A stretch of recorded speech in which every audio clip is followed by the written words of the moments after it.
আমরা যেন আজকে সর্বোত্তম কথাগুলো বলতে পারি, যেটা রাসূল ইসলামের রিলেটেড, রাসূলের জীবনের সাথে সম্পৃক্ত, যেগুলো আপনাদেরকে ট্রান্সফর্ম করবে, পরিবর্তন করবে। এই কথাগুলো যেন আমরা বলতে পারি এবং শুনতে পারি। আল্লাহর কাছে শুরুতেই সেই তৌফিক কামনা করি। রব্বি ইশরাহ লি সাদরি ওয়া ইয়াসসির লি আমরি ওয়াহলুল উকদাতাম মিন লিসানি ইয়াফকাহু কওলি। আমিন ইয়া রাব্বাল আলামিন। আমি শুরুতে আমাদের বন্ধুরা যারা আছেন আপনাদেরকে বলবো যে চোখটা বন্ধ করুন এবং অনুগ্রহ করে কন্ট্রাস্ট, প্যারালাল দুটো সিনারিও একটু চিন্তা করুন। একটা সিনারিও হচ্ছে মক্কার তপ্ত মরুভূমি, গরম আবহাওয়া, এবং সেখানে এই ধুলো বালি সমৃদ্ধ একটা শহর, সেখানে একটা ছোট্ট ঘর। সেই ছোট্ট ঘরে নেই আধুনিক টেকনোলজির কোনো সরঞ্জাম, সেখানে নেই কোনো এয়ার কন্ডিশন, এমনকি কোনো ফ্যানও সেখানে নাই। সেখানে কোনো বোর্ড নাই, হোয়াইট বোর্ড। সেখানে কোনো স্মার্টফোন নাই, সেখানে কোনো ওয়াইফাই নাই, এবং সেখানে এডুকেশন যত আধুনিক সরঞ্জাম আছে কিচ্ছু নাই। একটা ছোট রুম, মোস্ট প্রবাবলি রুমটা খুবই এতটা ছোট যে সেখানে 15-20 জনের লোকের বেশি সেখানে অ্যাকোমোডেটেড হয় না। আবার তার দেয়ালগুলো হয়তো বা স্যাঁতস্যাঁতে, প্রায় ভেঙে পড়বে এমন একটা ভাব, এবং তার যেই ছাদ এটা অনেক বেশি উঁচু না, এবং সেই দেয়ালগুলো তৈরি কোনো উন্নত মানের ইট, সুরকি ইত্যাদি দিয়ে নয়। হতে পারে যে সেখানকার কিছু পাথর দিয়ে এটা নির্মিত, কিন্তু সেখানে যেই ফ্লোর আপনি দেখতে পাবেন, সেই ফ্লোরে কেবলমাত্র হয়তো বা মাদুর বা খুবই লো ক্যাটাগরি কোনো কিছু জিনিস আছে। সেখানে উন্নত মানের কোনো কার্পেট বা এরকম কোনো কিছুই নেই। সেখানে বসে আছেন মানবতার শ্রেষ্ঠতম শিক্ষক মুহাম্মদুর রাসূলুল্লাহ সাল্লাল্লাহু আলাইহি ওয়াসাল্লাম। এবার তার সামনে যারা বসে আছেন তারা ঠিক কয়েকদিন পূর্বেও তার পরম শত্রু ছিল, এবং তাদের কেউ কেউ তাকে হত্যা করার জন্যেও উদ্ধত হয়েছিল, তাকে প্রচণ্ড ঘৃণা করতো। কিন্তু হঠাৎ করে তাদের জীবনে কেমন যেন একটা পরিবর্তন হয়ে গেছে। এখন তারা তাকে এমন ভালোবাসে যে তাদের জীবন তারা উৎসর্গ করে দিতে চায় তার জন্য, তার ভালোবাসায় এত পরমভাবে তাদের জীবন চেয়ে তারা অনেক অনেক বেশি তাকে ভালোবাসে। এই ছোট্ট একটা ঘর, এই ঘরে যারা ছাত্র বা যারা এখানকার শিক্ষার্থী, এখানকার যারা গ্রাজুয়েট, এরাই এই গোটা পৃথিবীকে কয়েকদিন পরে পরিবর্তন করে দেবে। এদের মধ্যকার সবার জন্য আসমানি ডিক্লারেশন হচ্ছে রাদিয়াল্লাহু আনহুম ওয়া রাদু আন, এবং এদের মধ্য থেকে 10 জনকে এই যে শ্রেষ্ঠতম শিক্ষক যার কথা বলেছে না, তিনি ডিক্লেয়ার করবেন যে এরা হচ্ছে জান্নাতের সুসংবাদ প্রাপ্ত, আশারে মুবাশশারা। শুধু তাই না, এদের মধ্যকার 4 জন এরাই উম্মার নাই মানব ইতিহাসের শ্রেষ্ঠতম শাসক হবে। 4 খলিফার কথা আমি বলছি। শুধু তাই না, এদের মধ্যে এমন সেনাপতি, এমন সেনানায়ক এবং এমন সমাজে তত্ত্ববিদ তৈরি হবেন যারা গোটা পৃথিবীকে মুহূর্তের মধ্যেই তারা পরিবর্তন করে দেবেন। এরকম একটা ক্লাসরুম। আর আপনাদের আজকের যে অডিটোরিয়ামের কথা একবার চিন্তা করে দেখেন তো, এখানে চমৎকার সাউন্ড সিস্টেম আছে, এখানে ফ্যান আছে, এখানে লাইট আছে, এখানে বসার মতো সুন্দর ব্যবস্থাপনা আছে, এবং কি বিশাল বড় দেয়াল চারিদিকে, এটাও তো অনেক চমৎকার দেয়াল। এবং আপনাদের ক্লাসরুমগুলো যদি আপনারা চিন্তা করে দেখেন, সেখানকার এয়ার কন্ডিশনার আছে, সেখানে অনেক বড় হয়তো বা ডিজিটাল প্রজেক্টর আছে, এবং সেখানে তো টেক, যদি বলি হাই টেকনোলজির everything is available in your classroom. কিন্তু একবার চিন্তা করে দেখেন, দুইটার মধ্যে একটা কন্ট্রাস্ট তৈরি করেন তো। আমাদের এই ক্লাসরুম থেকে কি তৈরি হচ্ছে, এখান থেকে কারা বের হচ্ছে, কিন্তু ওই ক্লাসরুম থেকে কারা বের হয়েছে? আজকাল তো বিশাল বিশাল দেয়াল আছে, এত হিউজ ইনভেস্টমেন্ট। এই ইনভেস্টমেন্টওয়ালা এই ক্লাসরুমগুলো থেকে যারা বের হচ্ছে, তাদের কয়জনের ব্যাপারে আপনি বলতে পারেন যে তিনি জান্নাতের সুসংবাদপ্রাপ্ত একজন মানুষ হবেন, অথবা এই গোটা দুনিয়াকে বদলে দিতে পারবেন এরকম একজন মানুষ হবেন? এরকম কয়জনের ব্যাপারে আপনি বলতে পারেন? আপনি এখান থেকে যারা বের হচ্ছে তাদেরকে কি আপনি কেবল ডিগ্রিধারী মানুষ বলবেন, নাকি তারা আসলে সমাজকে সত্যিকার অর্থে দায়িত্বশীলতার সাথে নেতৃত্ব প্রদান করবে এবং সমাজকে পরিবর্তন করবে এরকম মানুষ দেখছেন? এরা কি কেবলমাত্র ডিগ্রি হোল্ডার, নাকি ওরা উম্মা বিল্ডার? এখন যারা বের হচ্ছে কন্ট্রাস্ট। একটা হচ্ছে রাসূলুল্লাহ সাল্লাল্লাহু আলাইহি ওয়াসাল্লামের সামনে একটা সেদে ঘর, একেবারে খুবই ছোট, একটা মানবিক যত প্রয়োজন আছে সকল প্রয়োজনগুলো ওই ঘরে নাই, এরকম একটা ঘর। আবার এই যে আমরা এত বিশাল বড় ক্যাম্পাস দেখতে পাচ্ছি, এখানে কি কেবলমাত্র কিছু সিভি হোল্ডার আছে এবং ডিগ্রি যেখানে দেওয়া হয় কেবলমাত্র ডিগ্রি প্রদানকারী সার্ভিস সেন্টার এগুলো? আর অন্যটার কথা যদি আমরা চিন্তা করি তাহলে গোটা দুনিয়াকে পরিবর্তন করে দেওয়ার জন্য কিছু মানুষ তৈরি হওয়ার মতো আরেকটা সেন্টার। এই গোটা পৃথিবীর এখনকার যদি আপনি হার্ভার্ড, অক্সফোর্ডের মতো ইউনিভার্সিটিগুলোর দিকে তাকান, তাহলে সেখানে গ্রাজুয়েটরা করছে কি? আমাকে অনেক স্টুডেন্ট এসে আমাকে বলে, স্যার অনেক কিছুই তো এখন আমার ফেসবুক প্রোফাইলে প্রচুর পরিমাণ অথবা পেজে প্রচুর পরিমাণ ফলোয়ার আছে, আমার ইনস্টাগ্রাম আছে, আমার টুইটার আছে, আমার ইউটিউব চ্যানেল আছে, মেনি পিপল নো মি, দে লাভ মি, কিন্তু ভেতরটা কেন যেন ফাঁকা মনে করছি, কেমন যেন একটা শূন্যতা, কোনো ভালো লাগে না কেমন যেন। এখন তো বাচ্চা, আপনারা তো বলেনি ভাল লাগে না, তো এরকম একটা ভাল লাগে না টাইপের সবারই কিন্তু এক ধরনের মানসিকতা, এক ধরনের চেতনা। ব্যাপারটা এরকম কেন? অনেকে আমাকে বলে, এবং আপনাদের যদি একই অনুভূতি থাকে তাহলে আমি আপনাদেরকে কংগ্রাচুলেশন জানাচ্ছি। ঠিক এই অনুভূতিওয়ালা একদল ছাত্রই সেই মানবতার শ্রেষ্ঠতম শিক্ষকের সামনে বসেছিলেন এবং মুহূর্তের মধ্যেই তিনি তাদেরকে পরিবর্তন করে দিয়েছেন। দারুল আরকামের কথা আমি আপনাদেরকে বলছি, এবং তার পাশাপাশি আমি সরকারি হরগঙ্গা কলেজের আপনারা যারা আছেন এই দুটোর কন্ট্রাস্ট একটু নেন। দারুল আরকামে সেখানে যারা ছিলেন তাদের অনেকেরই তাদের মন ভাঙ্গা ছিল, তাদের মধ্যে শূন্যতা ছিল, কি যেন একটা হাহাকার ছিল, একটা অভাব তারা ফিল করেছেন, অনুভব করেছেন। কিছুদিন আগেও তারা মূর্তি পূজা করেছেন অথবা তারা তাদের নিজেদের খায়েশের পূজা করেছেন, তারা তাদের মনে যা চায় তারা তাই করেছেন। কিন্তু হঠাৎ করে তাদের মধ্যে কিছুদিন আগেও অথবা তারা নেশা জাতীয় দ্রব্য অথবা তারা ব্যবহার করেছেন, কেউ কেউ এমনকি রাসূলকে হত্যা করে ফেলার মতো এরকম পরিকল্পনা তো কেউ কেউ নিয়েছে তার মধ্যে।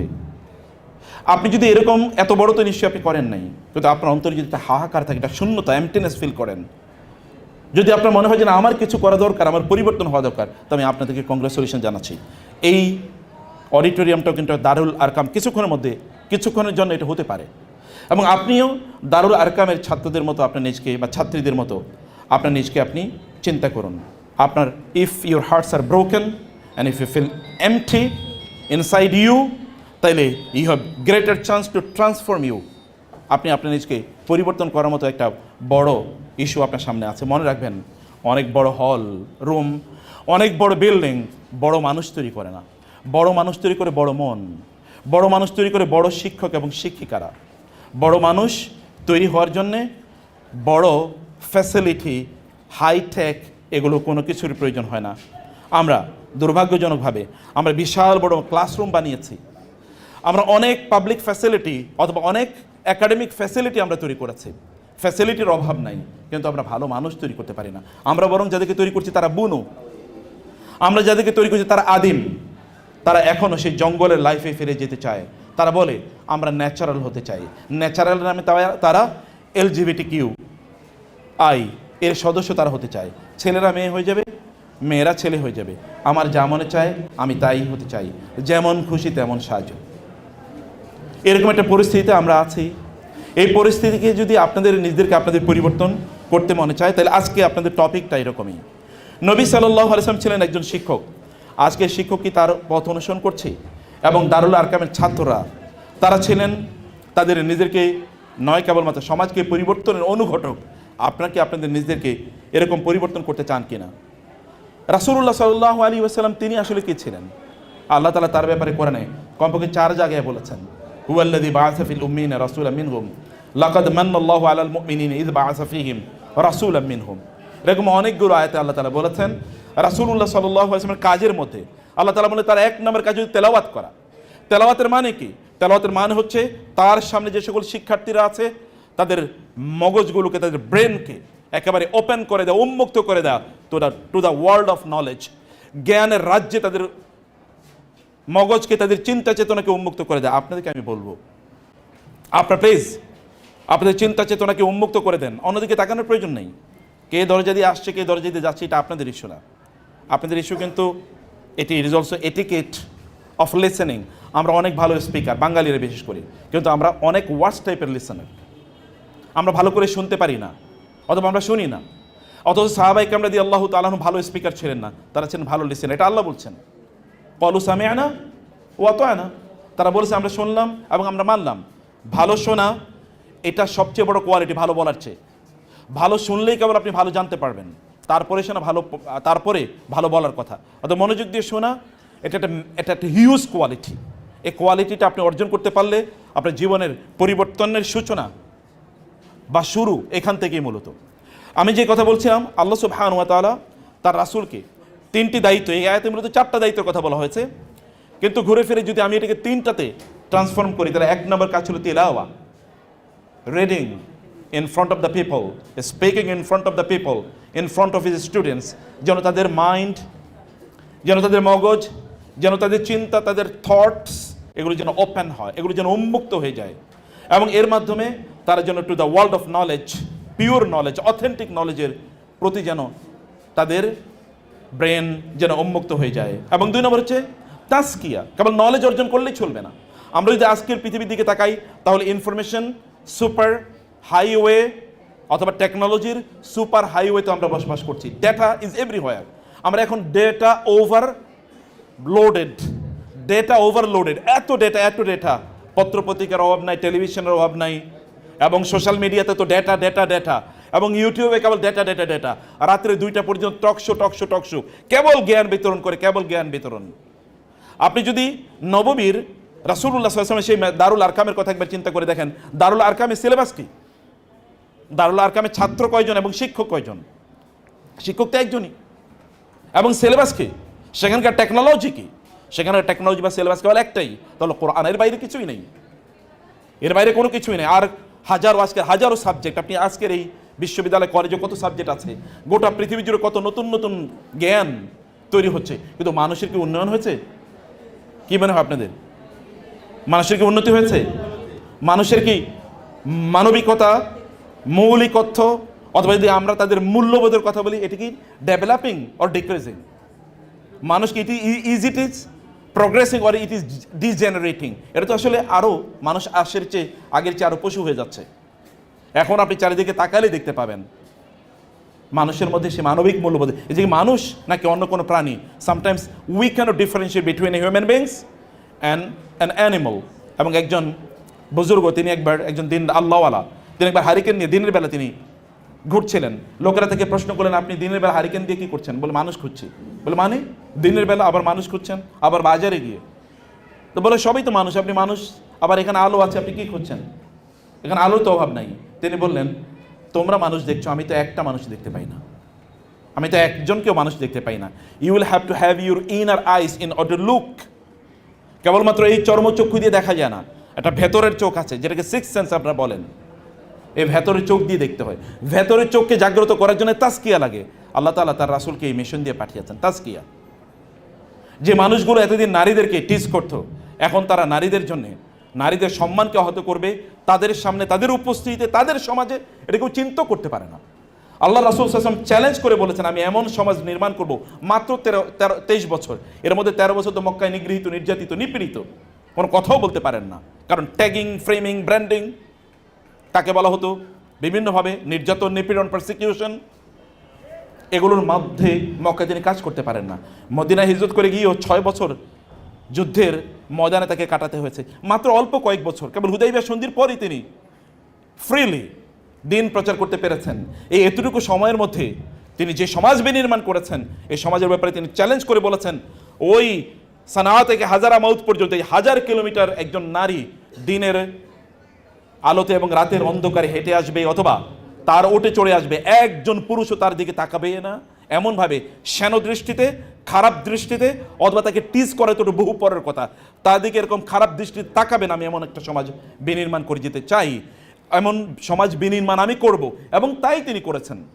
কিন্তু আমরা এখন দেখেন তো, নিউ ইয়র্কে কেবল 1 মিনিটের জন্য ইলেকট্রিসিটি চলে গিয়েছিল, সেখানে প্রায় লক্ষাধিক রিপোর্ট হয়েছে যে অ্যাটেম্প্ট টু, মানে আমরা যদি বলি যে violation of the chastity of the women, যে ওইখানকার বোনদের, ওইখানকার নারীদের, তাদের চেস্টিটি ভায়োলেশনের জন্য প্রায় লক্ষাধিক অ্যাটেম্প্ট ছিল। আপনি এখন আপনার ক্যাম্পাসের কথা চিন্তা করে দেখেন তো, আপনার চোখের কথা চিন্তা করে দেখেন, আপনার নিজের তো সবচেয়ে বড় সাক্ষী আপনি নিজেই, যা আপনার নিজের চিন্তা, আপনার নিজের চোখ কোথায় ঘুরে, পুরুষদের চোখ কোথায় ঘুরে একবার চিন্তা করে দেখেন। এই যে বন্ধুরা তোমরা যারা আপনারা যারা আছেন একবার চিন্তা করে দেখেন। অতএব ভেতর থেকে পরিশুদ্ধ হয়ে যাওয়া, এটা আল্লাহ রাসূল সাল্লাল্লাহু আলাইহি ওয়াসাল্লাম, তিনি শিক্ষক। আমাদের শিক্ষকদের জন্য এখানে আমার এই নাসিহাগুলো আছে। আমি নিজেও যেহেতু শিক্ষক, আমি বলছি যে আমরা ভেতর থেকে ট্রান্সফরমেশন, ভিতর থেকে পিউরিফিকেশন, একেবারে শুদ্ধ করা, পরিশুদ্ধ করা, এটা রাসূলুল্লাহ সাল্লাল্লাহু আলাইহি ওয়াসাল্লাম এর 2 নম্বর কাজ ছিল। জ্ঞান দিয়ে কোনো কাজ হবে না। আপনি তো জায়নিস্টরা, ইহুদিরা এই পৃথিবীর সবচেয়ে বেশি টেকনোলজির মালিক, এই পৃথিবীর সবচেয়ে বেশি ব্র্যান্ডগুলোর মালিক ওরা, এই পৃথিবীর সবচেয়ে বড় সম্পদের মালিক ওরা, এই পৃথিবীর যত অর্থনৈতিক প্রতিষ্ঠান আছে অথবা যত ধরনের মিডিয়া হাউস আছে সবগুলো মিডিয়া হাউসের বড় বড় মিডিয়া হাউসের মালিকারা। এটা কি বিবিসি, এটা কি সিএনএন, এটা কি এবিসি, এটা কি ওয়াশিংটন পোস্ট, এটা কি নিউ ইয়র্ক টাইমস, এগুলো সব কিছুর মালিক তারা। তো তারপরেও তারা কি মানুষ হতে পেরেছে? সত্যিকার থেকে তারা মানুষ? যদি মানুষের সংজ্ঞা এটা হয় যে গাজার শিশুদেরকে হত্যা করা হবে, এখানে নারীদেরকে এবং একই পরিবারে 27, 28, 30, 35 জনকে হত্যা করা হবে, এটা যদি মানবতা হয়, তা এটাকে যদি মানুষ বলে, তাহলে জঙ্গলের প্রাণীগুলোকে কি বলে আমি জানি না। I can't define, I don't have any language to define this people. এদেরকে কোন ভাষায় তাদেরকে ডিফাইন করা যায়? তাস্কে ইজ সামথিং ডিফারেন্ট। ভেতর থেকে ভালো মানুষ হওয়া আল্লাহ রাসূল করেছেন। এবং 3 নম্বর হচ্ছে তালিম। তিনি মানুষের অন্তর্চক্ষু খুলে দিয়েছেন। তিনি মানুষকে শিখিয়েছেন যে তুমি যে জ্ঞান অর্জন করেছো সে জ্ঞানকে কিভাবে তুমি ব্যবহার করবে। জ্ঞান ব্যবহার জিনিস। আমরা কেবল জ্ঞান অর্জন করি ডিগ্রির জন্য, আমরা কেবল জ্ঞান অর্জন করি, স্কিল ডেভেলপ করি কেবলমাত্র আমার আমার সিভিতে যেন এটা লিখতে পারি যে আমি এই সার্টিফিকেট অর্জন করেছি। বাট সাহাবায়ে কেরামদের দিকে যদি আপনি তাকান, তাহলে তারা আসলে কী জন্য জ্ঞান অর্জন করেছেন, তাদের জ্ঞান অর্জনের মূল লক্ষ্য এবং উদ্দেশ্য কী ছিল। আমি শিক্ষকদের জন্য বলবো, আমার নিজকে আমি বলছি, আমার আইডেন্টিটি কি? আমার আইডেন্টিটি আমি লেকচারার, আমার আইডেন্টিটি আমি প্রফেসর, আমার আইডেন্টিটি আমি অথবা আমি অ্যাসোসিয়েট প্রফেসর বা এই ইত্যকারী শিক্ষক, আমার আইডেন্টিটি। কিন্তু রাসূল ইসলামের আইডেন্টিটি কী ছিল? আমরা কি কেবলমাত্র এই কথিত এই শিক্ষকতার যে টাইটেলগুলো আছে এখান থেকে আমাদের নিজেদেরকে বের করে নিয়ে যদি মুআল্লিম, মুরাব্বি এবং রাসূলুল্লাহ সাল্লাল্লাহু আলাইহি ওয়াসাল্লামের মিশনকে বহনকারী একজন ছোট্ট প্রতিনিধি হিসেবে নিজকে পরিচয় না করিতে পারি, তাহলে কোনোদিন আবু বকর, ওমর, ওসমান, আলী, খালেদ অথবা সালমান অথবা সুহাইবদের মতো মানুষ তৈরি হবে না। কেবলমাত্র লেকচার, আমার যদি একমাত্র ফোকাস থাকে আমার বেতন এবং আমার একমাত্র অ্যাটেনশন যদি থাকে আমার ইনক্রিমেন্ট, আমার প্রমোশন, তাহলে কোনোদিন ভালো মানুষ তৈরি হবে না। এটা আমাদের শিক্ষকদের কথা বলছি, সরি আমি শিক্ষকদের সামনে কথা বলছি, কিন্তু তোমাদের, আপনাদের জন্যে, যাদের জন্য আমরা আজকের এই আলোচনা করতে আসছি, আপনাদের কথা বলবো যে আপনাদের আসলে মূল উদ্দেশ্য কী। আপনাদের যদি মূল বক্তব্য থাকে যে আমি কেবল সার্টিফিকেট অর্জন করবো, কেবল গ্রেড হোল্ডার, ডিগ্রি হোল্ডার, এরকম যদি হয় তাহলে এই স্কুল, কলেজ, ইউনিভার্সিটিগুলো কেবলমাত্র সার্ভিস সেন্টার হবে, এর বাইরে কিছু না। কিন্তু আমরা চাই এমন একটা ল্যাবরেটরি, এমন একটা ওয়ার্কশপ যেখান থেকে মানুষ নির্মিত হবে, মানুষ তৈরি হবে, যারা সমাজকে পরিবর্তন করে দেবে, তার আগে তারা তাদের নিজেদেরকে পরিবর্তন করবে। এমন মানুষ আমাদেরকে তৈরি করতে হবে। আমাদের ক্লাসরুমগুলোকে ঠিক এরকম বানানো দরকার। মনে রাখবেন যে কেবলমাত্র বিশাল বড় মজলিস, বিশাল বড় মাহফিল এবং বিশাল বড় মসজিদ, এটা দিয়ে কাজ হয় না। আপনাদের নিজেদেরকে কেবলমাত্র মসজিদের বাউন্ডারির মধ্যে কেবল আপনি মুসলিম, তার বাইরে আপনি মুসলিম না। মসজিদের বাউন্ডারির মধ্যেই কেবলমাত্র আপনি সেজদারত, এর বাইরে আপনি সেজদাও চেনেন না, সেজদা কাকে বলে তাও আপনি জানেন না। এইরকম মানুষ দিয়ে সমাজেরও কিছু হবে, নিজেরও কিছু হবে না, সমাজের কোনো কিছু হবে না। নববীর ক্লাসরুম এর মধ্যে রাসূল ইসলাম যে দারুল আরকামের কথা বলছি, সেখানে কেবলমাত্র জ্ঞান বিতরণ করা হয় নাই, বরং সেখানে মানুষ তৈরি করা হয়েছে। কেবলমাত্র তাদের ব্রেনটাকে ইনফরমেশন দিয়ে ভর্তি করে দেওয়া হয় নাই, বরং তাদের হৃদয়কে পরিশুদ্ধ করা হয়েছে এবং তাদের চরিত্রকে সেখানে বিনির্মাণ করা হয়েছে। এবং এ কারণে নববীর শিক্ষা ব্যবস্থার মধ্যে আমরা এমন কিছু জিনিস দেখতে পাই যে জিনিস এখনকার হার্ভার্ড অথবা অক্সফোর্ডের মতো ইউনিভার্সিটিগুলোতে, ক্যামব্রিজের মতো ইউনিভার্সিটির বারান মানে সেখানকার হলরুমগুলোতে, সেখানকার ক্লাসরুমগুলোতে, সেখানকার অডিটোরিয়ামে কোথাও সেগুলো খুঁজে পাওয়া যায় না। এবং এই খুঁজে না পাওয়াটাই মূলত আমাদের এই মানব জাতির জন্য সবচেয়ে বড় কাল হয়ে দাঁড়িয়েছে। আমরা চাই যে আমাদের নিজেদেরকে সেভাবে তৈরি করতে। আবার ওস্তাদদের কাছে বলবো, তোমরাও নিশ্চয়ই তোমাদের নিজেদেরকে এরকম বানাতে চাও, চিন্তা করো। আল্লাহ রাসূল বলেছেন বুইসতু মুআল্লিমান, আল্লাহ তাআলা আমাকে পাঠিয়েছেন শিক্ষক হিসেবে। তিনি বলেন আমি সেনাপতি হিসেবে, আমি বিজনেসম্যান হিসেবে, অথবা আমি সম্রাট হিসাবে, অথবা আমি এই হিসাবে সেই হিসাবে আমাকে প্রেরণ করা হয়েছে। তিনি বলেছেন আমাকে আল্লাহ তাআলা প্রেরণ করেছেন শিক্ষক হিসেবে। কারণ শিক্ষকদের এক হাতে থাকে দুনিয়া এবং অন্য হাতে থাকে তাদের স্টুডেন্টরা। এই দুটোর মাধ্যমে তারা দুটোকে নিয়ন্ত্রণ করে। তারা নিয়ন্ত্রণ করে তাদের এই হাতে গড়া স্টুডেন্টদের মাধ্যমে দুনিয়াকে। সেখানে আমরা যদি আমাদের ওস্তাদরা, আমাদের টিচাররা বা শিক্ষকরা, তারা যদি তাদের নিজেকে নববী শিক্ষা ব্যবস্থার একজন প্রতিনিধি মনে করেন, আর আমাদের ছাত্ররা, আপনারা যদি আপনাদের নিজেদেরকে সেই দারুল আরকামের ছাত্রদের ভূমিকা একটু নিয়ে যান কিছুক্ষণের জন্যে, তাইলে কেবলমাত্র আমরা এমন একটা সমাজে বিনির্মাণ করতে পারবো যে সমাজ সত্যিকার অর্থেই আমরা চাই, যেখানে কেবল মানুষ সুখ পাবে এবং শান্তি পাবে এবং নিরাপত্তা পাবে। মনে রাখবেন, আপনার সিভিতে কী লেখা আছে এটা দেখা যায়, এটা কেউ দেখবে না। আপনার ভিজিটিং কার্ডে কী লেখা আছে আপনি কি, এটা দেখা যাবে না। আপনার আনভিজিটেড কার্ডে কী লেখা আছে সেটাই ইম্পর্টেন্ট। আর আনভিজিটেড কার্ডে যেটা লেখা আছে এটাই ফেরেশতারা দেখে। এই ভিজিটিং কার্ডে কী লেখা আছে এগুলো ফেরেশতারা দেখেই না, এটা ফেরেশতা দেখার ইস্যুই না। কারণ in most of the cases it doesn't represent your character, in most of the cases it doesn't represent your personality. এটা কেবলমাত্র একটা আউটার ইমেজ, কিন্তু what is your inner image, আপনার ভেতরে কি আছে এটা তো ফেরেশতারা জানেন। ওই আইডেন্টিটি, ওই কার্ডটাকে সমৃদ্ধ করেন। ওই কার্ডটা সমৃদ্ধ করতে পারলেই কেবলমাত্র আমরা আমাদের লক্ষ্যে উপনীত হতে পারবো। 2 নম্বর যে বিষয়টি আমি আপনাদেরকে বলতে চাই তা হলো সাহাবায়ে কেরামরা, তারা মানব জাতির শ্রেষ্ঠ জেনারেশন, শ্রেষ্ঠ স্টুডেন্ট জেনারেশন তারা। এবং আল্লাহ রাসূল সাল্লাল্লাহু আলাইহি সাল্লাম তাদের ব্যাপারে বলেছেন, খায়রুল কুরুনি কারনি সুম্মাল্লাযীনা ইয়ালুনাহুম সুম্মাল্লাযীনা ইয়ালুনাহুম। তিনি দারুল আরকামের সেই শিক্ষক তার ছাত্রদের ব্যাপারে বলেছেন, আমার জেনারেশন হচ্ছে মানব জাতির শ্রেষ্ঠ জেনারেশন। আমি বলবো যে আমাদের ওস্তাদরা যেন বলতে পারে আপনাদেরকে সামনে রেখে যে এই কলেজের স্টুডেন্টরা বাংলাদেশের শ্রেষ্ঠ জেনারেশন, যেন এই কথা বলতে পারে তারা। এইভাবে আপনাদের নিজেকে আপনারা গড়ে নেন।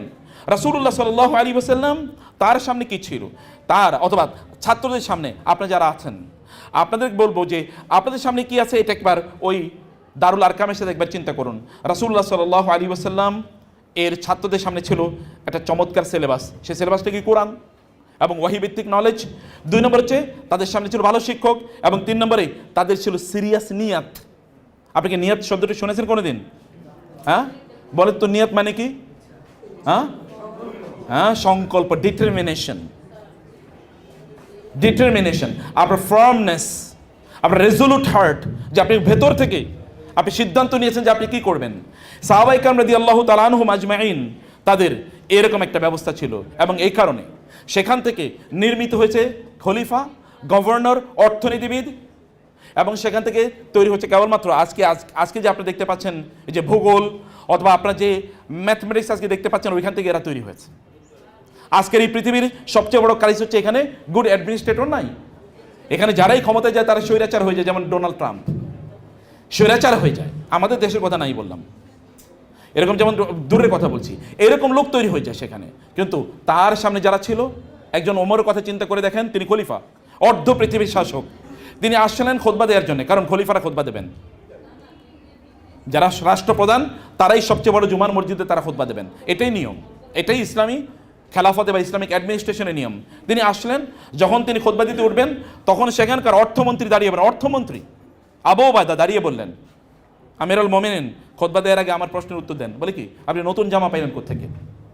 নতুন জামা আপনি পেলেন কোত্থেকে? বলে আমি প্রশ্নের উত্তর দেবেন, ওই যে আমার ছেলে আছে মুসল্লিদের মধ্যে, সে উত্তর দেখবে।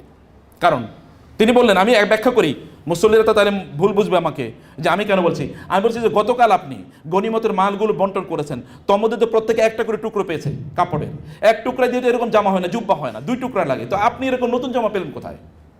আপনি এটা কোথায় পেলেন? ওমর রাদিয়াল্লাহু থমকে দাঁড়ান, তিনি খুতবা দেবেন না যতক্ষণ না the question is answered, the question is answered, the shroud is clarified, যতক্ষণ না হয়। তিনি বলেন আমার ছেলে উত্তর দেবে। তার ছেলে দাঁড়ান আব্দুল্লাহ, বলেন আমি এই কথা কাউকে বলতে চাইনি, কিন্তু আমাকে বলতে বাধ্য হয়েছি। আমার বাবার একটা জামা ছিল, এই জামাতে এত পরিমাণ তালি যেটার ব্যবহার করার মতো উপযুক্ত ছিল না। আমার বাবাও তো গনিমতের একটু কাপড় পেয়েছেন, আমিও পেয়েছি। এই আমার টুকরাটা আমার বাবাকে আমি দিয়েছি, হাদিয়া দিয়েছি, উপহার দিয়েছি, এবং এই 2 টুকরা দিয়ে একটা পাঞ্জাবি তিনি বানিয়েছেন, ওইটা গায়ে দিতে নিয়ে এসেছেন। কোনো ইমোশন নাই, আমি ইমোশন হয়ে গেছি সরি, কিন্তু কোনো ইমোশন নাই। কারণ মানুষ জানেন এটাই বাস্তবতা। ওমর মধ্যে ইমোশন নাই, যিনি বলছেন তার মধ্যে ইমোশন নাই, এবং যিনি প্রশ্ন করছেন তার মধ্যে ইমোশন নাই। ওকে ঠিক আছে, আই এম স্যাটিসফাইড, আমি স্যাটিসফাইড, যান এবার আপনি খুতবা দেন। আপনি এবার চিন্তা করে দেখুন তো, আপনার এলাকার একেবারে সাধারণ একজন মানুষ, যিনি রাজনৈতিক অথবা রাষ্ট্রীয় কোনো দায়িত্বপ্রাপ্ত, যেমন ধরে আমি একজন মেম্বারের কথা বলি, অথবা এখানে ধরুন একজন ওয়ার্ড কাউন্সিলের কথা বলি, তাকে আপনি এরকম প্রশ্ন করে দেখেন তো আপনি কয়েকদিন আগে ছিলেন একটু গরিব টাইপের, আপনি এখন পাজেরও চালান থেকে জিজ্ঞেস করে দেখেন আপনার 14 গোষ্ঠীর অস্তিত্ব থাকে কিনা। লুক এট দ্য সিচুয়েশন, এই মানুষরা কোত্থেকে তৈরি হয়েছে? এটা এমনিতে এই সকল মানুষরা তৈরি হয়নি, এটা নববী ক্লাসরুমের মানুষ, সেখানকার গ্রাজুয়েটদের অবস্থা এরকম। সাহাবীদের ডিগ্রি ছিল না, তাদের MBA, BBA, PhD অথবা MA, BA এরকম কোনো ডিগ্রি ছিল না, কিন্তু তাদের একটা ডিগ্রি ছিল। সেই ডিগ্রিটার নাম কি জানেন? রাদিয়াল্লাহু আনহুম ওয়া রাদু আন। আপনি চিন্তা করে দেখেন তো এরকম কি বিশাল সার্টিফিকেট। আল্লাহ তাদের ব্যাপারে সন্তুষ্ট, তারাও আল্লাহর ব্যাপারে সন্তুষ্ট। কি অসাধারণ কথা! এটা বলা চারটেখানে কথা না, এটা কেবল তিনিই বলতে পারেন যিনি তাদেরকে সৃষ্টি করেছেন। তাদেরকে কিভাবে এই শ্রেষ্ঠ জেনারেশন তারা কিভাবে হলেন, আমি আপনাদেরকে ইঙ্গিত দিয়েছিলাম যে তারা তাদের নিজেদেরকে ভেতর থেকে পরিবর্তন করে দিয়েছেন। একজন ওমর ইবনুল খাত্তাবের কথা একবার চিন্তা করে দেখেন তো, রাসূলকে হত্যা করার জন্য উদ্ধত তলোয়ার নিয়ে তিনি গেলেন।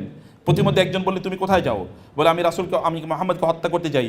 তুমি মুহাম্মদকে হত্যা করতে যাও, তোমার ফ্যামিলি কি কারণে তিনি এরকম করছেন? তোমার ফ্যামিলির লোকেরাই তো তার অনুসারী, আগে তাদের ইস্যুটাকে সমাধান করো, তারপরে তুমি সেদিকে যেও। একজন ওমর তার বোনের কাছে গেলেন, তার বোন রক্তাক্ত হলো তার আঘাতে। তিনি বললেন না তুমি কি পড়ছো, একটু বিব্রত হলেন। বোন বলে আমি তোমাকে দেখাতে পারবো না, কারণ তুমি মুশরিক। কি করতে হবে? তোমাকে পবিত্র হয়ে আসতে হবে। তিনি পবিত্র হয়ে আসলেন, তিনি পড়লেন তাহা মা আনজালনা আলাইকাল কুরআন লিতাশকা, এতটুকু পড়লেন। তার মধ্যে কি যেন একটা বিবর্তন হলো। তিনি বললেন তুমি আমাকে একটু রাসূলের কাছে, মুহাম্মদের কাছে নিয়ে যাও, তাকে হত্যা করবে। না না বোন, এই কথা আর তুমি মুখে তুলো না, আমাকে একটু নিয়ে যাও। তাকে নিয়ে যাওয়া হলো রাসূলের কাছে। তিনি তার হাঁটু গেড়ে সেখানে বসলেন এবং বললেন ইয়া রাসূলুল্লাহ, আপনি আমাকে মুসলমান বানিয়ে নেন। এবং তিনি মুসলিম হয়ে গেলেন। এরপরে তার পরিস্থিতি একবার দেখেন তো, তাকে বলা হয় ন্যায় বিচারের প্রতীক। এবং এখন এই গোটা পৃথিবীতে অ্যাডমিনিস্ট্রেটিভ যত এক্সেলেন্স আছে, সকল এক্সেলেন্স ওমরের কাছ থেকে ধার নেয়া রাদিয়াল্লাহু তাআলা আনহু। এখন যত ওয়েলফেয়ার ইকোনমির কথা বলেন, ওয়েলফেয়ার স্টেটের কথা বলেন, কল্যাণ রাষ্ট্রের কথা বলেন, ইউরোপ এবং আমেরিকা জুড়ে মানুষকে যে স্টাইপেন্ড দেওয়া হয়, যাদের জব নাই অথবা যাদের ফাইন্যান্সিয়াল ক্রাইসিস আছে, এটা পুরোটা ওমরের আবিষ্কার। ওমরের আগে পৃথিবীতে কেউ এটা কোনোদিন চিন্তাও করে না। এখন যে ক্যান্টনমেন্ট সিস্টেমের কথা দেখেন আপনার, সেখানে মিলিটারির একটা অথবা আর্মির একটা নির্ধারিত জায়গা থাকবে, এটা পুরোটাই ওমরের আবিষ্কার। এর আগে কোনোদিন কেউ চিন্তাও করে না এরকম কিছু।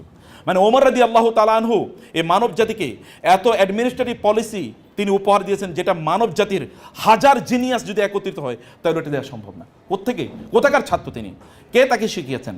এইরকম একটা ছোট্ট একটা ক্লাসরুমের তিনি ছাত্র।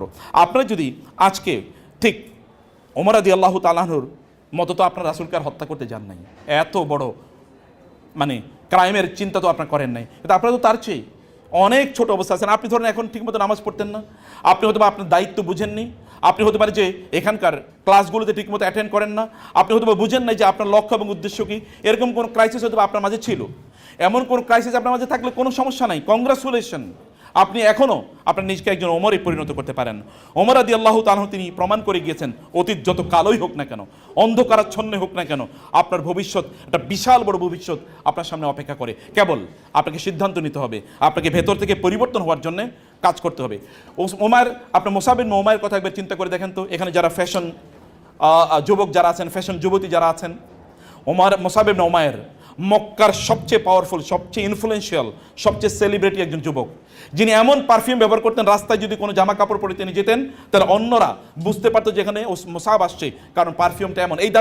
এত দামি পারফিউম মুসাব ছাড়া কেউ ব্যবহার করে না। তার জামা কাপড় এখানে কেনা হয় না, এখানে পর্যন্ত আয়রন করা হয় না, ধোয়া হয় না, এটা সিরিয়াতে চলে যায়। তার পারফিউম এখান থেকে কেনা হয় না, ওইখান থেকে কেনা হয়। এবং তার সাথে অন্যরা একটু সেলফি তোলার জন্য ব্যস্ত হয়ে যায়। এরকম একজন যুবক যখন তিনি দিনের দাওয়াত পেলেন, তখন তিনি রাসূলের কাছে এসে আত্মসমর্পণ করলেন। রাসূল সাল্লাল্লাহু আলাইহি ওয়াসাল্লাম দেখলেন এর মধ্যে হিউজ পটেনশিয়াল আছে। রাসূল সাল্লাল্লাহু আলাইহি ওয়াসাল্লাম তাকে ইসলামের প্রথম অ্যাম্বাসেডর বানালেন, তাকে পাঠিয়ে দিলেন মদিনায়। যখন তিনি ইসলাম গ্রহণ করলেন, তার মা তাকে সকল সম্পদ থেকে বঞ্চিত করলো, তাকে বললো তোমাকে আমি বঞ্চিত করলাম। তিনি বললেন কোনো টেনশন নেই, আমার এই সম্পদ দরকার না, আমি মূল সম্পদ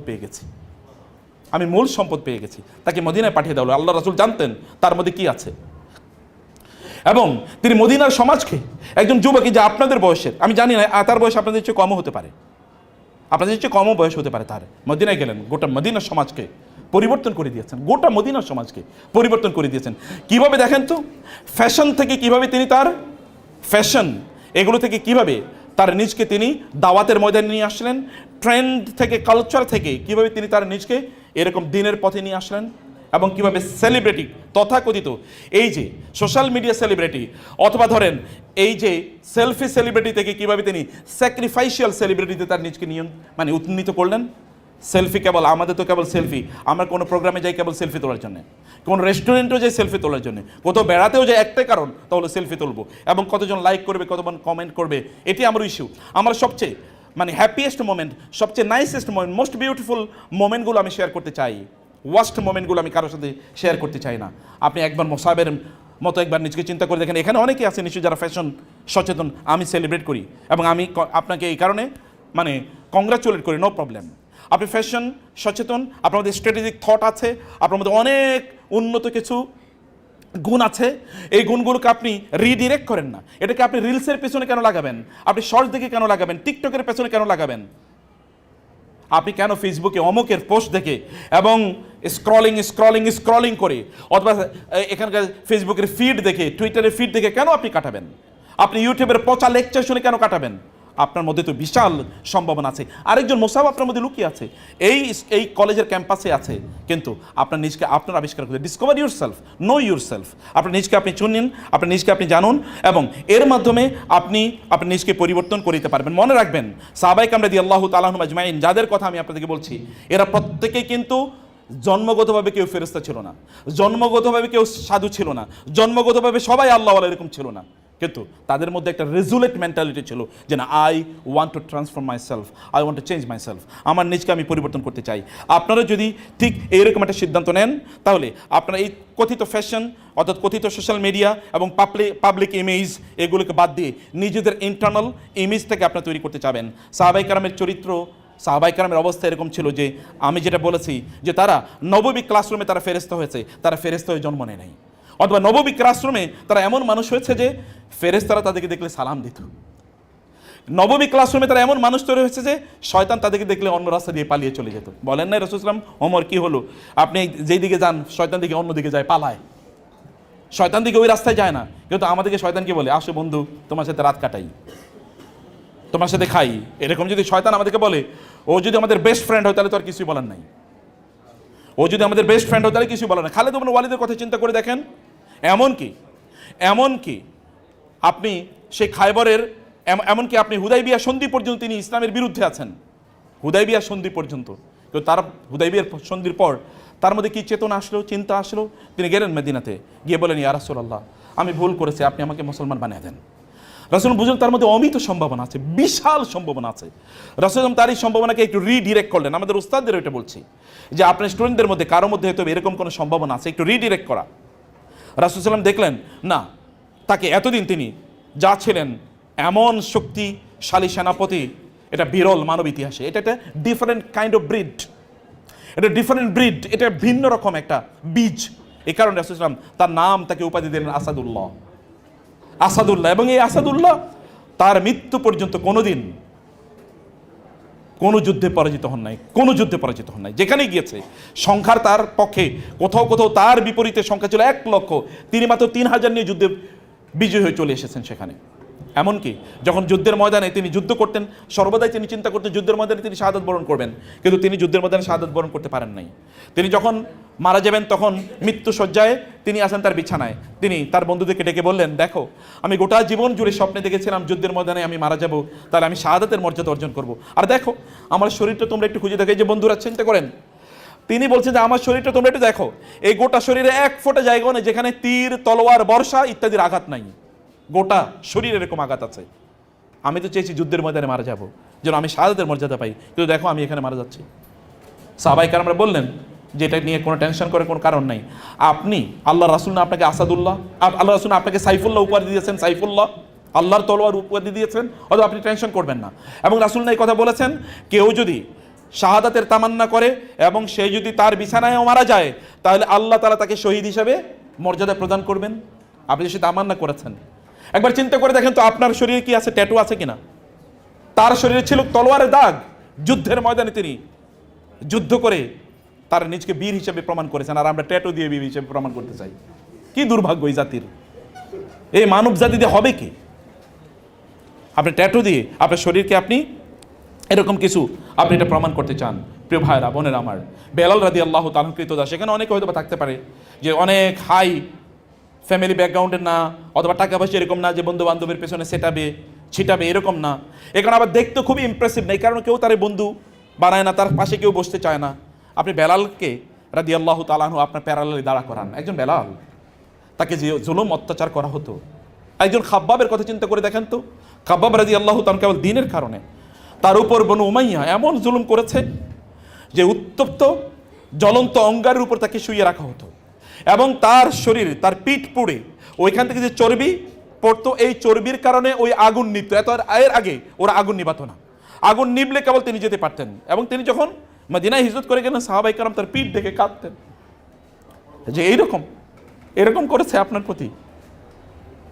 এরকম খাব্বাবদেরকে কেউ বন্ধু বানাতে চায় নাই, খাব্বাবদেরকে দুনিয়ার মানুষ বন্ধু বানাতে চায় না, তাতে কি হচ্ছে? কিন্তু মানব জাতির শ্রেষ্ঠতম মানুষ, তাকে বন্ধু বানিয়েছেন মুহাম্মদুর রাসূলুল্লাহ সাল্লাল্লাহু আলাইহি ওয়াসাল্লাম। তিনি দুনিয়াতে সেলিব্রিটি না, কিন্তু আসমানের ফেরেশতাদের কাছে তিনি সেলিব্রিটি। দুনিয়ার মানুষ হয়তো তাকে চিনতো না, তার সাথে বন্ধুত্ব করতো না, কিন্তু ফেরেশতারা দৌড়াদৌড়ি করতো, প্রতিযোগিতা লাগাতো কে তার বন্ধু হতে পারে, কে তার আমল নামায় তার ব্যাপারে বেশি সওয়াব লিখে দিতে পারে। এরা এরকম মানুষ ছিল। আপনি নিজকে আপনি কার কাছে সেলিব্রিটি হিসেবে বানাতে চান? কে আপনার সেলিব্রিটি? এই স্ট্যাটাস থেকে কে এর সেলিব্রেট করবে? ইকরামা ইবনে আবু জাহেলের ছেলে ইকরামা, আবু জাহেলের কথা কি আর বলবো, আপনারা তো জানেনই। আবু জাহেলের ছেলে ইকরামা মক্কা বিজয় পর্যন্ত রাসূলের বিরোধিতা করেছে। এরপরে যখন রাসূলুল্লাহ মক্কা বিজয় করলেন, তিনি বললেন এই লোকদেরকে যেখানেই পাওয়া যাবে দে উইল বি এক্সিকিউটেড, কারণ তারা অন্যায় করেছে, ভয়াবহ অন্যায়, exceeding all the limits. Ikrima পালিয়ে চলে গেলেন, তার স্ত্রী ইসলাম গ্রহণ করেছেন। রাসূলকে এসে বলেন, ইয়া রাসূলুল্লাহ, আমার স্বামী ইকরামা তো সে তো পালাইছে, অন্যায় করেছে, আপনি কিন্তু তারে মাফ করে দেন না। রাসূল সাল্লাল্লাহু আলাইহি ওয়াসাল্লাম নারীদেরকে প্রচন্ড সম্মান করতেন। একজন নারী এসে তাকে অ্যাপ্রোচ করেছে তার স্বামীর ব্যাপারে, এটাকে কিভাবে তিনি ডিনাই করেন? How it can be denied? তিনি বলেন, যান, আপনার স্বামীকে আমি মাফ করে দিলাম।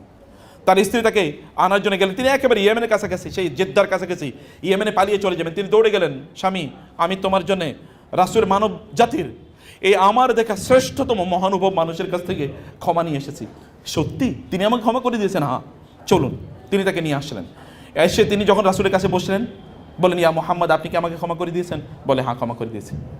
মুহূর্তের মধ্যে আমি জানি না এটা কত সেকেন্ডের কনভারসেশন, 5 সেকেন্ড 10 সেকেন্ড, মুহূর্তের মধ্যে তার বিবর্তন হলো। তিনি বলেন, আমি আল্লাহর কসম করে বলছি, আপনার চেয়ে সত্যবাদী, আপনার চেয়ে বিশ্বস্ত, আপনার চেয়ে ভালো এবং মহানুভব মানুষ আমার জীবনে কোনোদিন দেখি নাই। আপনি বলেন আমাকে কি করতে হবে?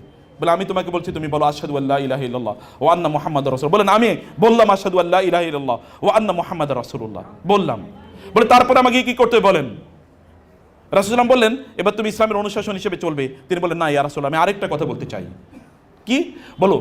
এখন থেকে আমি আজকের আগে, ইসলাম গ্রহণের আগে ইসলামের বিপক্ষে যতগুলো কথা বলেছি, এখন থেকে ইসলামের পক্ষে তার চেয়ে দ্বিগুণ কথা বলবো। আমি আজকের আগে ইসলামের বিপক্ষে যত অর্থ খরচ করেছি, আজ থেকে ইসলামের পক্ষে তার চেয়ে দ্বিগুণ অর্থ খরচ করব। আমি এর আগে ইসলামের বিপক্ষে যতগুলো যুদ্ধ করেছি, আমি আজ থেকে ইসলামের পক্ষে তার চেয়ে দ্বিগুণ যুদ্ধ করব। আল্লাহ রাসূলের হাতে আপনি তো ইকরামার মতো না, নিশ্চয়ই আপনি তো ইকরামার মতো এতগুলো যুদ্ধ আল্লাহ রাসূলের বিরুদ্ধে করেন নাই। রাসূলুল্লাহ সাল্লাল্লাহু আলাইহি ওয়াসাল্লাম মুহূর্তের মধ্যে, তার সামনে মুহূর্তের মধ্যে তার বিবর্তন হয়ে গেল। আমি কেবল তার জীবনের লাস্ট কথাটা বলি, ইয়ারমুকের যুদ্ধে তাই সেখানে খালিদ ইবনে ওয়ালিদ আছে।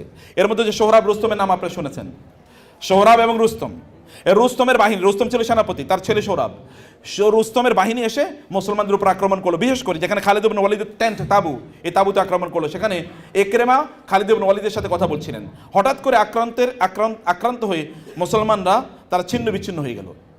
কিন্তু ইকরামা সেখানে দাঁড়িয়ে গেলেন, বলো, এই তোমরা কোথায় যাচ্ছ? বলো, পালাও পালাও, ও আক্রান্ত হয়েছে, আমাদের জীবন বাঁচানো দরকার।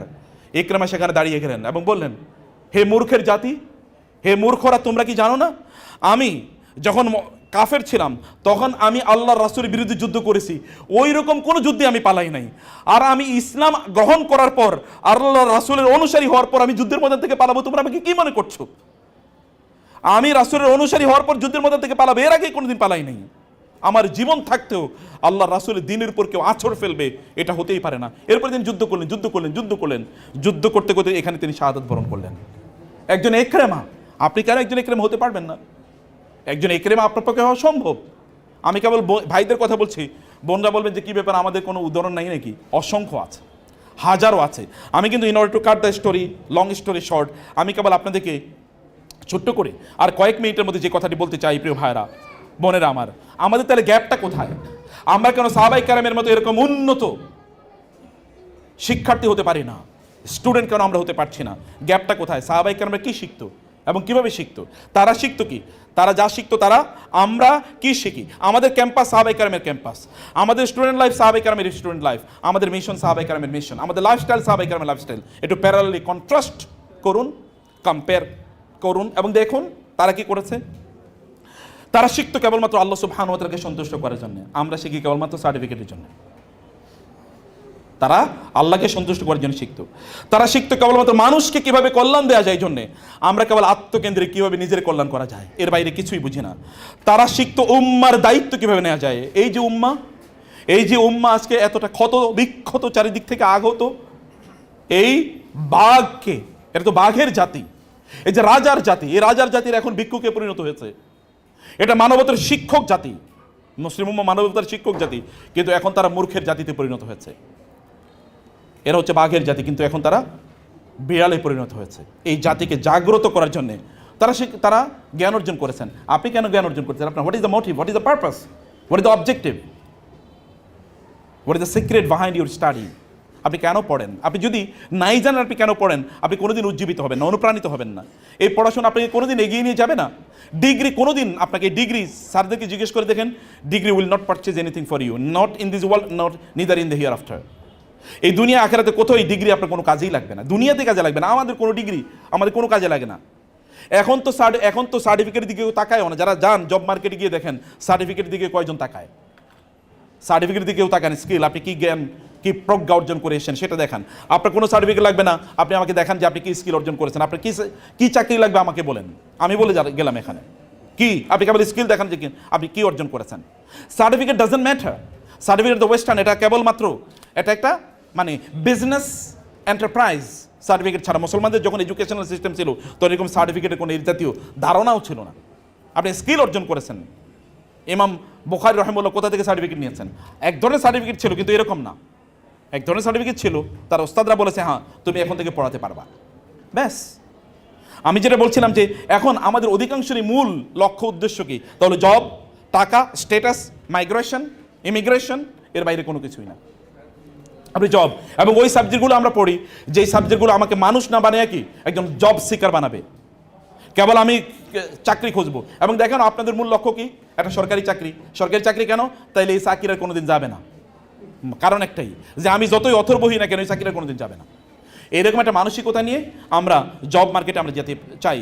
সাহাবায়ে কেরাম রাদিয়াল্লাহু তাআলা আনহুম তাদের দিন এবং রাত, আমাদের দিন এবং রাতের কথা একবার চিন্তা করে দেখেন। সাহাবায়ে কেরামদেরকে বলা হতো যে তারা রাতের বেলা কি, সাহাবায়ে কেরামরা তারা রাতের বেলা তারা রহবানুল লাইল, রাতের বেলা দাঁড়িয়ে সেজদায় লুটিয়ে পড়ে তারা কেঁদে আল্লাহর ইবাদত করতেন। দিনের বেলা তারা সিপাহ সালার হিসেবে তারা যুদ্ধ করতেন। আর আমাদের রাত কিভাবে কাটে বলেন? আপনাদের রাত কিভাবে কাটে? আপনাদের রাত যদি কাটে কেবলমাত্র ফেসবুক টিপায়া, ইউটিউব টিপি অথবা নীল সংস্কৃতি দেখে, তাহলে ইউ আর কমপ্লিটলি লস্ট। তাহলে আর আপনার কোনো কাজে লাগবে না। সাহাবায়ে কেরামের রাত দেখেন, তাদের রাত কিভাবে কাটিয়েছে। আমার রাত যদি এরকম হয় যে আমার রাতটা আমি জাগ্রত থেকেছি কিন্তু দিন আমি ঘুমিয়ে কাটিয়েছি, যদি এমন হয় যে ফজর পর্যন্ত আমি ঘুমিয়ে আমি কেবল স্ক্রল করলাম, click click click click click, কিন্তু যখন ফজরের সময় হয় তখন আমি ঘুমিয়ে পড়লাম, তাহলে আপনি দিয়ে হবে কি? আপনার রাতকে নিয়ন্ত্রণ করেন। সাহাবায়ে কেরামের মতো রাত নিয়ন্ত্রণ করেন। যদি আপনি রাত নিয়ন্ত্রণ করতে পারেন, সাহাবায়ে কেরামে তার অলওয়েজ অন সালাত কেন্দ্রিক জীবন, সিরিয়াস স্টাডি এবং উম্মার দায়িত্ববোধ এগুলো তাদের মধ্যে ছিল। আপনাদের মধ্যে যদি এগুলো তৈরি হয় তাই হবে। সাহাবায়ে কেরামরা ইতিকাফ করতেন মসজিদে, এখন আমরা ইতিকাফ করি মোবাইলে, নাকি? মোবাইলে ইতিকাফ বুঝেন কিনা? সাহাবায়ে কেরামের তাদের তাবলিগ ছিল মসজিদে, এখন আমার তাবলিগ হলো বালিশি তাবলিগ। এর মধ্যে আমরা এখন নিজেকে নিবদ্ধ করে রেখেছি। সাহাবায়ে কেরামরা তাদের নফসকে নিয়ন্ত্রণ করতেন, কিন্তু আমরা এখন নফসের কি নিয়ন্ত্রণে আছে। আমাদের নফস যা বলে আমরা তাই বলি, আমরা তাই করি, আমরা আমাদের নিজেকে নিয়ন্ত্রণ করতে পারি না। সাহাবায়ে কেরাম রাদিয়াল্লাহু তাআলা তাদের ইলম, তাজকিয়া, দায়িত্ব এগুলো সব কিছু একসাথে চলতো। জ্ঞান অর্জন তাদের নিজেদের উন্নয়নের জন্য তারা করতেন, কিন্তু আমরা জ্ঞান অর্জন আমাদের নিজেদের উন্নয়নের জন্য আমরা একেবারেই করি না। লাস্ট স্টুডেন্টদের জন্য আমি 7টি জিনিস, একেবারে এটা আপনারা লিখে নেবেন, আপনাদের জন্য 7টি জিনিস বলি। তার আগে ওস্তাদদের জন্য, শিক্ষকদের জন্য, আমি যেহেতু শিক্ষক আমার নিজকেও আমি বলছি যে আমরা যদি চাই যে সত্যিকার অর্থে ওইরকম শিক্ষার্থী তৈরি হোক বা ওরকম মানুষ তৈরি হোক, তাহলে এক নম্বরে ক্লাসে ঢোকার আগে আমাদের ওস্তাদদের উচিত আমি নিয়ত করে ঢুকি যে আজকে আমি কেন ক্লাসে যাচ্ছি। আল্লাহ, আমি এখানে একটা ওমর বানাতে চাই, আমি একটা খাদিজা বানাতে চাই, আমি একটা আয়েশা বানাতে চাই। নিয়ত করেন না, সমস্যাটা কি? আপনি একটা নিয়ত করলে যদি একটা ওমর যদি আপনার, কেন এখন কি ওমর তৈরি হতে পারে না? উম্মার এত মানুষ, 250 কোটি মানুষ, একটা ওমর কেন তৈরি হবে না? ওমরের প্যারালাল কেন তৈরি হবে না? কেবল আমাদের নিয়তের অভাব। আপনি এটা নিয়ত করুন এবং আপনি আপনাদের স্টুডেন্ট যারা আছে তাদের প্রতি এক ধরনের রহমত বেসড একটা ক্লাসরুম তৈরি করেন, যেন প্রত্যেকের প্রতি অনুগ্রহ, প্রত্যেকে অনুপ্রেরণা দেওয়া যায়। এই কাজগুলো আমাদের করা দরকার এবং আমাদের ছাত্রদের মধ্যে, মানে স্টুডেন্টদের মধ্যে আমাদের নিজেদেরকে আমরা রোল মডেল হিসেবে আমরা দেখাতে পারি যদি, তাইলে কেবলমাত্র আমরা এমন স্টুডেন্ট আমরা বা এমন শিক্ষার্থী আমরা পেয়ে যাব। আপনাদের জন্য আমি 3 মিনিটে 7টা পয়েন্ট বলে শেষ করে দিই। 1 নম্বর হচ্ছে, আপনারা মনে রাখবেন, আপনারা শিক্ষার্থীদের জন্য বলছি 7টি করণীয়। 1 নম্বরে করণীয়, আমি শুধু স্টুডেন্ট না, আমি উম্মা বিল্ডার, আমি উম্মার জন্য আমার নিজকে তৈরি করতে চাই। এরকম চিন্তা করেন যে আমি উম্মার জন্য আমার নিজকে তৈরি করতে চাই। সব কিছু আমার, every skill, every certificate, every degree, every study, every movement I make, এগুলো সব কিছু উম্মার জন্য, এই জাতির জন্য, মুসলিম উম্মার জন্য, যে জাতির প্রতি আমি বিলং করি। আপনার আইডেন্টিটি যে আপনি উম্মা বিল্ডার, আমি উম্মাকে নির্মাণকারী, উম্মাকে আমি তৈরি করব। এরকম কেবলমাত্র আপনি মুসাব ইবনে উমাইরের মতো আপনি মানে ফ্যাশন সচেতন থেকে ফুতুহাত সচেতন, অর্থাৎ মুসলমানদের জন্য আপনি বিজয় নিয়ে আসবেন। এটা আপনার একটা এইভাবে নিজকে আপনার তৈরি করা দরকার। ক্যাম্পাসে এরকম অসংখ্য স্টুডেন্টদের সাথে আমাদের ইন্টারাকশন হয়, যারা তাদের এরকম শূন্যতার কথা বলে। তারা কেবলমাত্র, একজন এসে বলেছে আমার ভিতরে আমি প্রচণ্ড শূন্যতা অনুভব করি। আমি বলেছি তুমি যাও কেবল তাহাজ্জুদের নামাজ আদায় করে, 2 রাকাত নামাজ আদায় করে সেজদার মধ্যে গিয়ে লুটিয়ে পড়ে আল্লাহকে বলো, আল্লাহ আমি ভেতরে শূন্যতা ফিল করি, তুমি এই শূন্যতা দূর করে দাও। পরের দিন এসে বললো, কেঁদেছে। আমি বলেছি স্যার এমন ভালো লাগছে, এটা পৃথিবীতে কোনোদিন এরকম ফিল করি না। এক মেয়ে এসে বলো যে ব্রেকআপ হয়েছে, আপনারা তো জানেন এরকম। এখন সে প্রচণ্ডভাবে কাঁদছে যে তার ব্রেকআপ হয়েছে, এটা সহ্য করতে পারছে না, আত্মহত্যা করবে। আমি বললাম যাও তোমার রবের কাছে তোমার কষ্টের কথাগুলো বলো, সেজদা লুটিয়ে পড়ো, রবকে তুমি বলো। সে সেজদা লুটিয়ে রবকে প্রচণ্ড কান্না করে বললো। এসে বলো পরের দিন, স্যার এত ভালো ফিল করতেছি, কিসের ব্রেকআপ? আমার এতদিন ব্রেকআপ মূলত আল্লাহর সাথে ছিল, আমি বুঝি নাই, আমি একটা ভুল জায়গায় ছিলাম, মূলত ব্রেকআপ ছিল আল্লাহর সাথে। অথবা আমি এখন আল্লাহর সাথে আবার রিকানেক্টেড হলাম, এখন আমি ভেতর থেকে এত স্ট্রং ফিল করছি যেটা আমি এতদিন কোনোদিন ভাবতেই পারিনি। আমি এত নিজকে এতটা এনজয় করছি, আমি এতটা হ্যাপি ফিল করছি যেটা আমি এতদিন কোনোদিনই ভাবতে পারি নাই। সেটা আপনাদেরকে করা দরকার। দৈনন্দিন কোরআন এবং সিরা ডায়েট নেন। ডায়েট, খাবার কেবলমাত্র ফাস্ট ফুড খাবার খাবেন না। কোরআনের ডায়েট কতটুকু নিচ্ছেন? কোরআন পড়ুন, সিরা পড়ুন, আল্লাহ রাসূলের জীবনী পড়েন। আল্লাহ রাসূলের জীবনী আপনি গোটা জীবন যদি পড়েন তাহলে একটা অংশ পড়ে শেষ করতে পারবেন না। এটা না পড়ে আপনি কোন বই পড়তেছেন? বই তো 2টা, কোরআন এবং সুন্নাহ, কোরআন এবং সিরা। এই 2টার বাইরে আপনি অন্য সব পড়লেন, এই 2টার একটাও পড়লেন না। তার মানে আপনি সত্যিক অর্থে সঠিক পথে একেবারেই নাই। সাহাবায়ে কেরাম রাদিয়াল্লাহু তাআলা আনহুম তাদের অবস্থা দেখেন। অনেকের আমরা কোরআন থেরাপি দেই। কোরআন থেরাপি মানে কি? মন খারাপ, কোরআন শুনেন, সবচেয়ে সুন্দর তেলাওয়াত শুনেন। ঘুম আসে না, সবচেয়ে সুন্দর তেলাওয়াত শুনেন।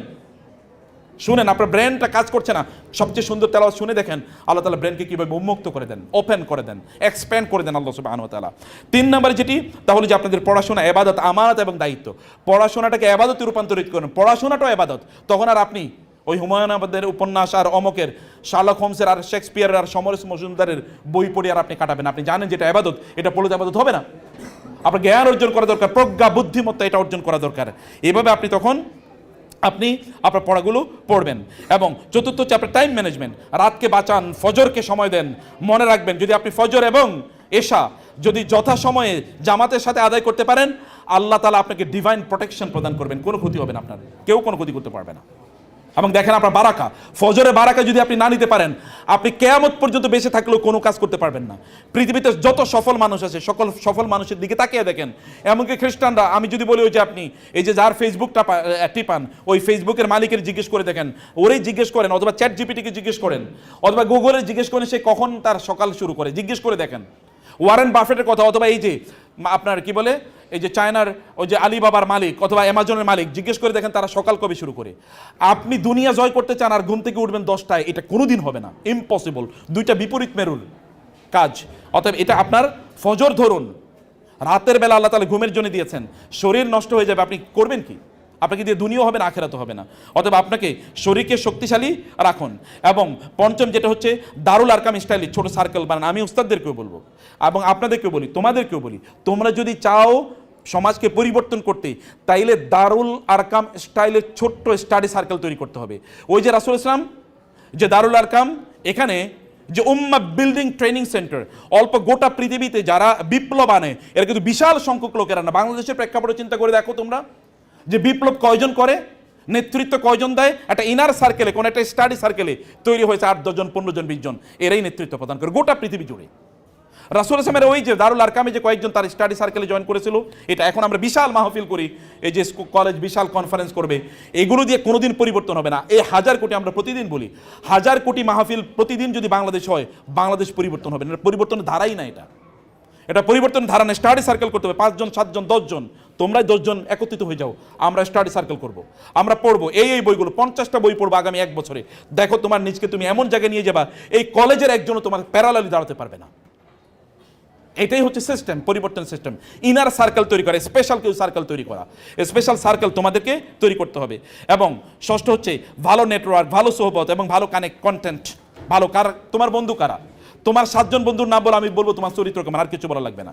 অ্যান্ড ফাইনালি যেটা বলছি তা হলো যে প্রতিদিন রাতের একটু কান্না, একটু দোয়া, আল্লাহকে বলো, আল্লাহ আমি এটা হতে চাই, আমি এটা করতে চাই, বলো আল্লাহকে, বলুন, আপনার বলুন, আমরা সবাই বলি। এবং আমিও এই সমস্যারই এখন আল্লাহকে বলি, হে আল্লাহ, এই কলেজের আজকের এই অডিটোরিয়ামে যারা আছে এবং যারা নাই, যারা আছে বিশেষ করে, আল্লাহ তুমি তাদেরকে উম্মার সত্যি করতে সিপার সালার বানিয়ে দাও। এবং সত্যি করতে আজকের এখান থেকে যাওয়ার পর চোখটা বন্ধ করো এবং তুমি বলো যে তুমি কি হতে চাও, লেখো এবং সেই মর্মে তোমার প্ল্যান করো, এভাবে চলো। 1 বছর পর যদি কখনো আবার দেখা হয়, অথবা দরকার নাই, প্রিন্সিপাল ম্যাডামকে একটু এসে বলো যে আমরা সেই দিন সিদ্ধান্ত নিয়েছিলাম এটা হবো, 1 বছর চেষ্টা করে দেখেছি কি হয়েছে। আমি বলে গেলাম আগামী 1 বছর যদি তুমি একটা প্ল্যান করো তোমার নিজের জীবন নিয়ে, আমি এটা করতে চাই, যাই করতে চাও সেটা তুমি 1 বছর প্ল্যান করো। 1 বছর পরে এই কলেজে যদি তোমার প্যারালাল কেউ থাকে, তাইলে আমি বললাম, আমি চ্যালেঞ্জ করে বলে গেলাম, এই একজনও তোমার প্যারালাল কেউ থাকবে না এই কলেজে, একজনও থাকবে না। শুধু প্ল্যান অনুসারে চলো, ওই প্ল্যান অনুসারে সময় দাও, কেবল নিজকে একটা ডিসিপ্লিনের মধ্যে নিয়ে আসো, আর কিছু করা লাগবে না। আল্লাহকে বলো, আল্লাহকে বলতে যিনি সব কিছুর মালিক, তিনি তোমাকে চাইলে মুহূর্তের মধ্যে সব দিতে পারেন। মুহূর্তের মধ্যে বহু রাজাকে আল্লাহ তাআলা টাইনা নামাইয়া ফেলছেন না, আবার বহু লোকের রাজা বানাইছেন যার হওয়ারও কথা ছিল না। এটা মুহূর্তের মধ্যে আল্লাহ তাআলা করে দেন। Everything is visible in front of your eyes. Allah সুবহানাহু ওয়া তাআলা আজকের এই সেশনটাকে কবুল করে নেন।